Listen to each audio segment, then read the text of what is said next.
Hello there, pretty people of the internet, and welcome to my channel. My name is Annika, this is Sebastian, and today I'm going to talk about why you can't stick to your budget and what to do instead. I feel like people are always talking about a budget as like the key to a healthy personal economy, and that if you want your finances together, you need to have a budget, otherwise like you're screwed. I'm sure that budgets are great for a lot of people, but if you're anything like me, you try to set up a budget and then something happens, you fail at keeping that budget, and then you feel like a failure, a loser, like you'll never get your finances together, that there's no hope for you, so you might as well do all these dumb things with your money. Everyone always talks about budgeting in terms of like willpower and determination and motivation. So if you're not able to keep a budget, you feel like you don't have any of those. And that's not a very good feeling to be left with. According to a 2013 study by Gallup, only about 1 of 3 Americans keep a budget. So what about the rest? Are we just doomed? Are we never gonna have good finances? Or is there another way? That's what I wanna talk about today. The alternative to making a budget, but still having an overview and control over your money. I think one of the reasons budgets fail for so many people is because it's a very logical solution to a very emotional problem. We all have different money scripts and different unconscious ideas about what money is and how it works, and that affects how we spend. So it's not just about having willpower, it's about how you think about money, what you consider money to be like. Do you think money is good? Do you think money is evil? That's gonna affect how you spend your money. There are 2 very important things that you find in a budget that we're gonna take and carry over into our alternative. And that is overview and intentionality. You need to understand what your financial situation is, when you pay bills, how much you get paid, all of that. And you also need to be intentional about where you send your money, what you spend your money on. So instead of a budget, I suggest that you create a spending plan. And I have a few steps coming right up on how exactly to do that. But a spending plan is kind of like a budget, but it's more vague. It's based more closely on your priorities and your goals, and put those at the forefront of how you spend your money. Framing your spending as a plan instead of a budget can be very helpful, not just because you have a different focus, but because you feel less restrained. Before I move into the more practical tips, I also want to mention that the whole system is wrong. The whole damn system is wrong! Ah! Your financial situation is therefore not just your fault. It's not your fault, but it's your responsibility to deal with it. So what we have to figure out is how we can manage our finances so that we can survive and have a good life on a day-to-day basis, while at the same time challenging the policies in the system that makes it possible for people to end up in such shitty financial situations in the first place. We have to continue to resist in place while we are trying to get our finances together. So over to the practical tips. Step 1, figure out what your situation is right now. What bills do you pay every month? How much do you put away to savings, if anything? How much do you get paid every month? Is your salary your only form of income? Do you get other benefits? It can be really tough to deal with it, but by getting an overview now, you remove a lot of fear and anxiety around your financial situation, and we can start to tackle it. Step 2, set up automatic payments for everything you can. I suggest setting up the payments to hit the day after you get paid. That way you have a little bit of wiggle room in case something happens and you don't get paid on the day you're supposed to. You still have time to pause all your payments so that you don't get hit with a bunch of overdraft fees.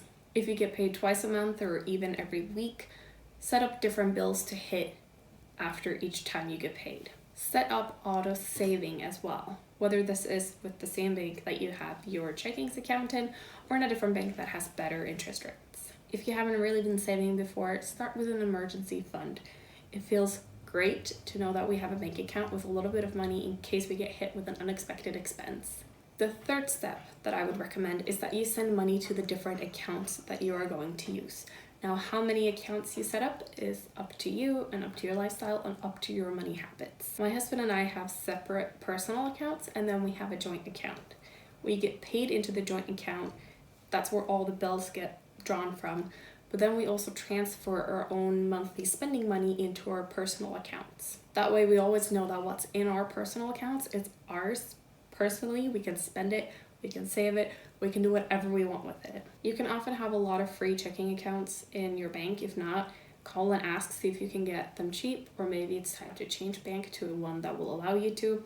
But some people really benefit from having multiple different accounts for multiple different purposes. You might, for instance, have one bank account for all the money that's going to be used on your car.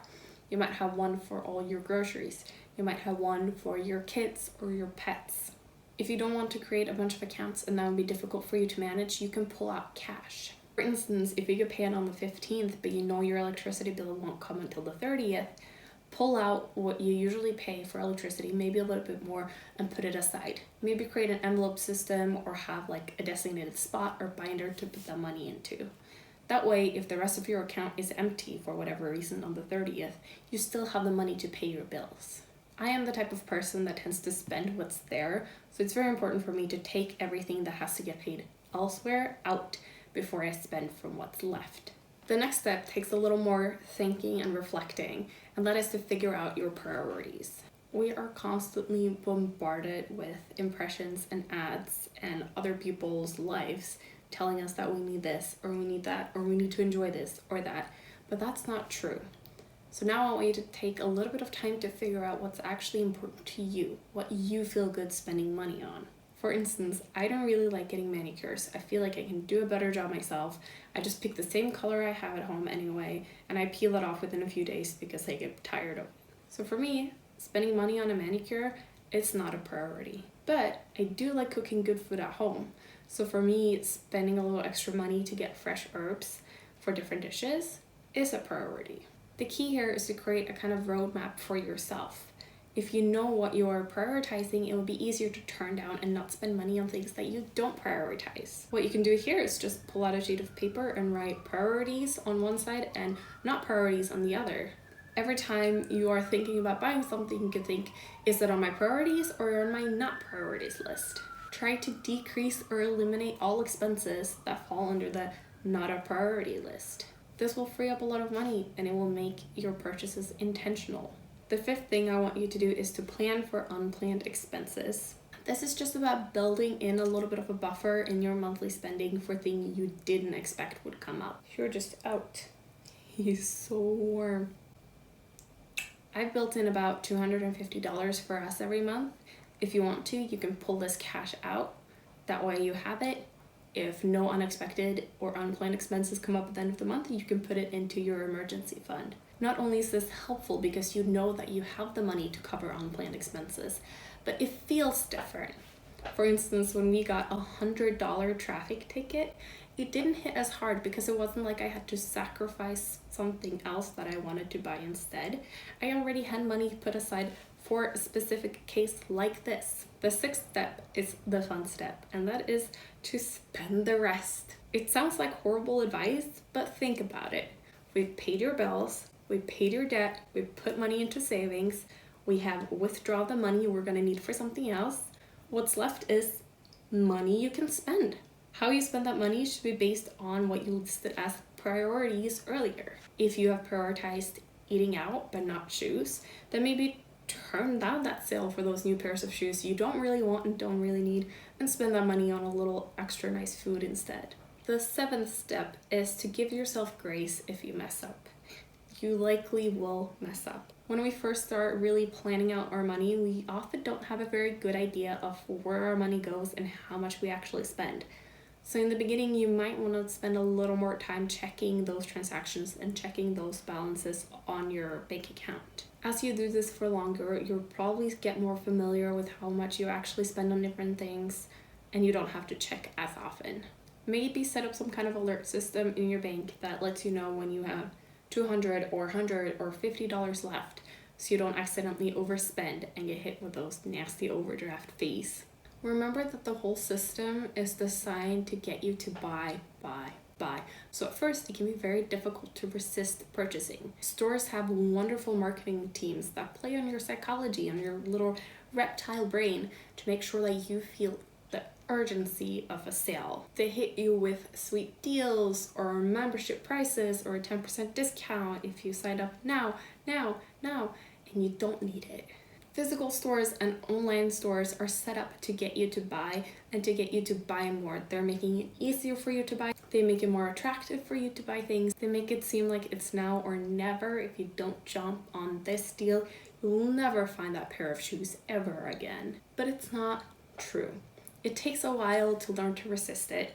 It's very difficult. It's not your fault. You're not weak for not being able to do it. It takes a little bit of practice, and with more intentionality, you'll get better at it. My hope is that you now feel a little more empowered and that you will be able to spend your money on things that mean something to you, that make you feel good, that makes you feel like the money was well spent. So throw out that budget, make everything automatic, pull the money that you're gonna need for other things out, and spend the rest how you feel like. Thank you so much for watching. I hope this was helpful.